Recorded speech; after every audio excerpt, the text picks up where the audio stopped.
যশোর জেলা স্কুলের আজকের উদ্বোধনী অনুষ্ঠানে সবাইকে স্বাগত জানাই। আমাদের মাননীয় প্রধান অতিথি স্যারের কথা শুনলাম। আমি আমাদের প্রিয় শিক্ষার্থী এবং সম্মানিত শিক্ষকদের উদ্দেশ্যে একটি অপ্রিয় কথা বলবো। সেটি এরকম যে আমাদের ঐতিহ্যবাহী জেলা স্কুল যশোর, সেখানে যে শিক্ষার মান আমরা আরো বাড়াতে পারছি না কেন? আমি একটা কারণ দেখলাম যে এখানে শিক্ষার্থীর কথা বলেছি, আমরা কথা বলে দেখলাম তারা স্বপ্ন দেখতে এখনো জানে না। আপনারা স্বপ্ন দেখাতে পারেন না হয়তো বা, তারা এখন রঙিন স্বপ্নে বিভোর থাকার চেষ্টা করে। আমার কাছে কিছু মেসেজ আছে এবং আমি আমার স্পেশাল কথা বলেছিলাম, তোমাদের অনেকেই কিন্তু আসল স্বপ্ন বাদ দিয়ে রঙিন স্বপ্ন দেখছো, যেটা একেবারে অলিক মিথ্যা। আমি আশা করি যে এখানে যারা সম্মানিত শিক্ষক আছেন আপনারা অবশ্যই তাদেরকে স্বপ্ন দেখানো শিখবেন, কেমন করে স্বপ্ন দেখতে বড় হতে হয়। স্বপ্ন না দেখলে কিন্তু বড় হতে পারবে না কখনোই। তোমাদের রোল মডেল আছে না, এখন সামনে দাঁড়িয়ে আছে আমার পাশে, তোমাদের আগের যে এখানে যিনি পড়াশোনা করেছেন, কোনো বিশেষণ দরকার হয় না, বরং তরিকুল ইসলাম নাম শুনেছো তোমরা।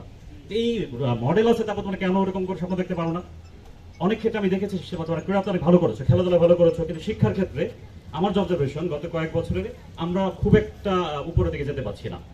এটি আমাদের ব্যর্থতা। আমরা চাই না ব্যর্থতা থাকুক, আমরা কাটিয়ে উঠতে চাই। বর্তমান সরকার খুবই আন্তরিক, তোমরা দেখছো অনেক ভবন করে দিচ্ছে, অবকাঠামো করে দিচ্ছে, তোমাদের খেলাধুলার ব্যবস্থা করে দিচ্ছে, সারা বছর আমাদের প্রোগ্রাম থাকছে। কিন্তু তোমাদের এখন ওই স্বপ্ন থেকে বাদ দিয়ে আসল স্বপ্ন দেখার চেষ্টা করতে হবে। আমরা সে পথ করে দেব। আমাদের মাননীয় প্রতিমন্ত্রী স্যার এখানে আছেন, উনি তোমাদের অনেক গুরুত্বপূর্ণ কথা বলেছেন। আমার কাছে মনে হয়েছে যে তোমরা শুধুমাত্র খেলাধুলা করলেই কিন্তু হবে না, এর সাথে পড়াশোনাটাও স্বপ্ন দেখে দেখে শিখতে হবে। আমি সম্মানিত শিক্ষক অনুরোধ করছি আপনারা অবশ্যই আপনাদের শিক্ষার্থীদেরকে স্বপ্ন দেখানো শেখাবেন। আমি তোমাদের সবার প্রতি শুভকামনা রাখছি। স্যারকে আন্তরিক ধন্যবাদ জানাচ্ছি, সময় দেখে এসেছেন। আমি সবার আবারও আন্তরিক ধন্যবাদ এবং কৃতজ্ঞতা শেষ করছি। আসসালামু আলাইকুম।